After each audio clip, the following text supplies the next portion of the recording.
Let's turn to trade. China creating a united front with India against US tariffs, writing China will firmly stand with India to uphold the multilateral trading system with the World Trade Organization at its core. Joining us now, Kate Kukowicz, the former White House trade official. Kate, can we just sit on that statement? I'd love your reaction to that. China will firmly stand with India to uphold the multilateral trading system with the WTO at its core. The irony. Kate, your reaction, please. Yeah, I'm struggling not to laugh out loud. China likes to try to win this sort of rhetoric game, and the irony indeed of China, which really has been, of course, the source of the downfall of the WTO, trying now to lead is something I think the U.S. was probably chuckling at, won't respond to. Kate, do you think they need to get the Europeans on side? And I'm talking about the US here. For a long time, China has benefited from the rest of the world being open and them being relatively closed. And this is something that successive US administrations have tried to do something about. And the Europeans have struggled to get on board with the United States. Do you think it's different this time around?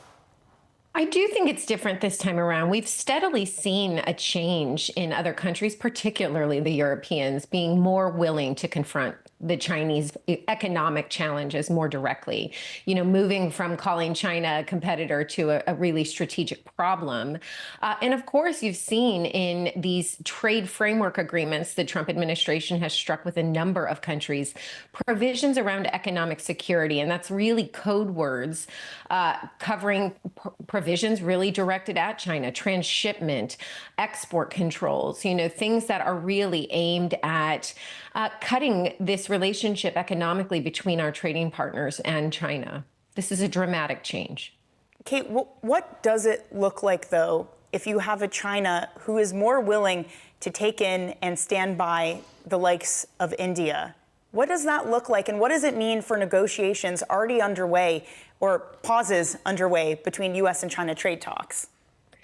Well, I'd actually look at it in the lens of the U.S. and India. I look at the countries that are willing to sidle up next to China. I'd argue that's probably a losing prospect. China is not in it to support India. China is in it to fight the United States. I think that's a losing position for India. It would be a losing position for Brazil. And I think probably long term, we will see that start to fracture. China is not going to defend India's interests long term. It's going to look out for itself. Well, at the same time, in the background of all of this, you have the U.S. Part of their approach to India has been that of Russian oil. Notably, they haven't hit out at China on secondary tariffs around Russian oil. Kate, how do you think the U.S. is going to continue to approach this if it is an India that has been stubborn and not willing to change course on that?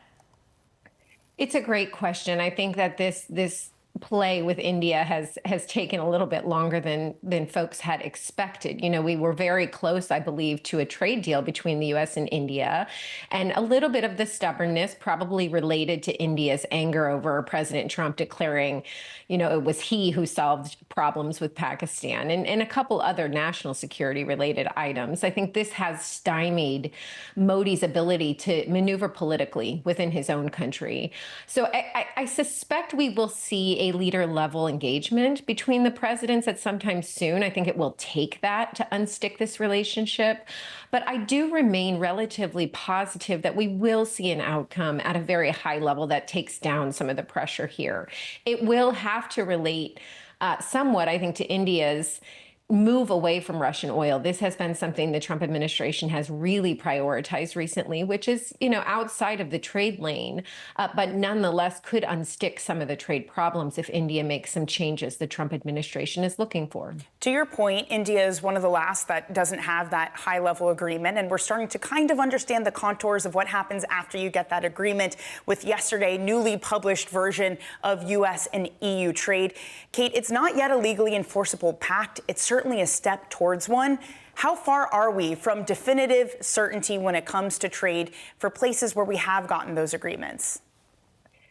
Right. These agreements, which, are announced with a lot of pomp and circumstance, sometimes lack detail. We are still seeing a lack of legal detail. If you read the joint statement, you'll see very careful language around intends and will move towards. We're far away from some of the legally binding language I think that companies would like to see for certainty. But nonetheless, yesterday's statement, I think, is among one of the more detailed joint statements, laying out exactly what both sides expect to do going forward.